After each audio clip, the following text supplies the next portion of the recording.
Ikaw ba yung lalaking laging mabait? Laging nag-a-adjust kahit ayaw naman talaga, laging umiintindi kahit nababastos, laging umiiwas sa gulo. At ngayon, nagtataka ka bakit parang walang respeto ang tao sa'yo. Bago ka maging defensive, pakinggan mo ako. Bakit ikaw lagi yung ginagamit? Ikaw lagi yung fallback? Ikaw lagi yung hindi pinipili? Masakit marinig to, pero maraming lalaki ang hindi talaga mabait. Takot lang silang hindi magustuhan. At baka isa ka doon. Hindi mo kasalanan kung bakit ka naging ganyan. Baka lumaki kang walang ama na nagturo sa'yo. Baka lumaki kang kailangang maging good boy para tanggapin. Baka nasanay kang manahimik para walang conflict. Hindi mo kasalanan kung bakit ka naging ganyan. Lalo sa atin mga Pilipino, lumaking sanay manahimik para walang gulo. Respeto na lang. Intindihin mo na lang. Ikaw na lang umintindi. Bawal sumagot, bawal magalit, bawal maging aggressive. Pero pagtanda, hindi marunong tumanggi. Hindi marunong mag-set ng boundaries. Takot sa confrontation, takot maka-offend, takot hindi magustuhan. Tapos proud na proud pa yung magulang kasi good boy ka nung bata. At ang masama, akala natin kabaitan yon. Pero hindi na importante kung saan nagsimula. Responsibilidad mo nang ayusin sarili mo ngayon. Kasi yung nice guy act na yan, sisirain buhay mo. At linawin natin ang isang bagay. Magkaiba ang mabuting lalaki sa lalaking sunod-sunuran lang dahil takot mawalan ng approval. Ito yung maling paniniwala ng maraming nice guy. Kapag mabait ako sa lahat, ibibigay ng mundo yung gusto ko. Hindi ganyan sa totoong buhay. Pantasya yan. Ang totoo, habang mas nagpapakabait ka kapalit ng respeto mo sa sarili, mas lalo kang gagamitin ng tao. At eto pa yung mapapansin mo. Maraming nice guy, hindi naman talaga mabait. Mukha lang. Mabait kasi may hinihintay na kapalit. Attention, validation, pagmamahal, approval, minsan sex. Parang mabait pero may agenda. Kaya kapag hindi nila nakuha yung gusto nila, biglang may bitterness, may tampo, may passive-aggressive na ugali.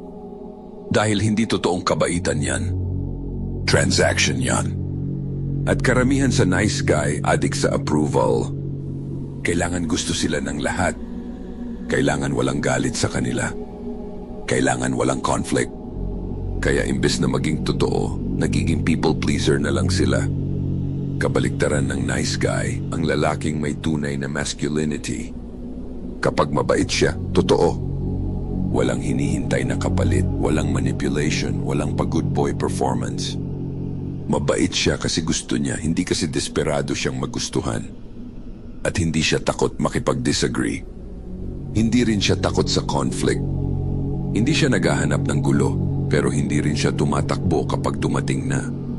Samantalang ang nice guy, parang buong buhay nagpe-perform para tanggapin. Takot may ma-offend, takot may magalit, takot hindi magustuhan. Kaya lagi siyang nag-a-adjust, lagi siyang tiklop, lagi siyang nagpapakabait kahit nilalamangan na siya. At alam mo yung pinakadelikado? Maraming duwag, tinatawag ang sarili nilang mabuting tao. Kunwari moral, kunwari malinis, mabait. Pero sa totoo lang, takot lang silang humarap sa conflict. Takot silang magsalita at tumayo para sa sarili nila. Kaya wag mong ikalito ang pagiging harmless sa pagiging mabuti. Magkaiba yon. Pagdating sa babae, madalas talo ang nice guy. At hindi dahil masama ang mga babae, kundi dahil halatang peke yung galaw ng nice guy. Yung nice guy, todo effort magmukhang perfect. Sobrang nagpapakabait, todo adjust, todo impress. Parang iniisip niyang, kapag pinakita kong mabuti akong tao, pipiliin niya ako. Tapos kapag na-reject, biglang sasabihin, hindi alam ng mga babae gusto nila. Bulok yung ganyang pag-iisip. Ayaw ka lang talaga. At hindi matanggap ng ego mo yon. Samantalang ang lalaking may tunay na confidence, hindi nagpapanggap.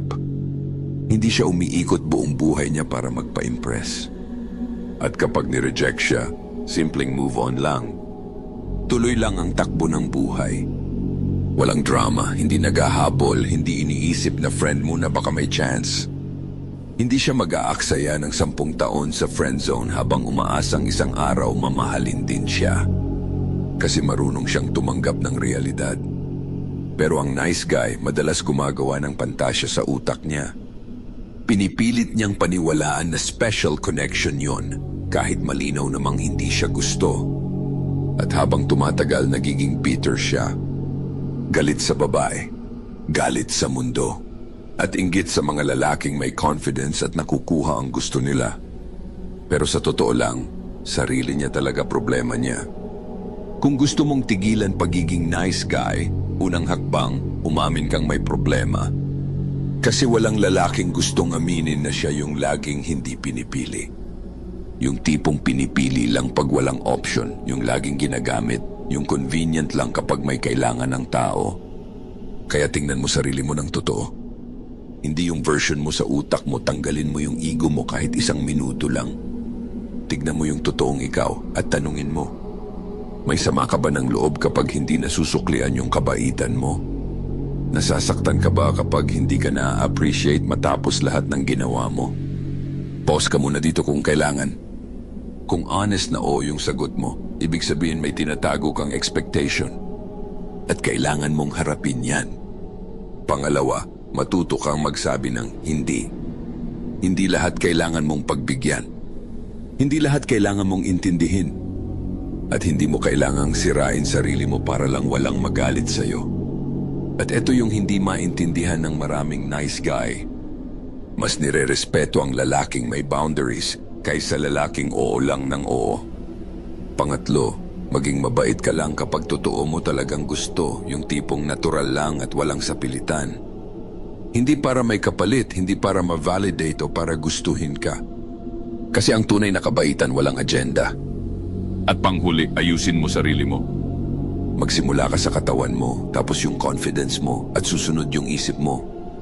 Kasi mahirap magkaroon ng matibay na isip kung ang katawan mo mahina. Ang lalaking mahina ang katawan, mahina ang isip, walang boundaries, walang respeto.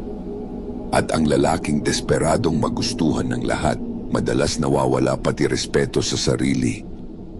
Ngayon, bago tayo matapos, tanungin mo sarili mo, mabait ka ba talaga o takot ka lang ayawan ng tao? Kung tumama sa iyo ang mensaheng to, huwag mong sarilin, i-share mo.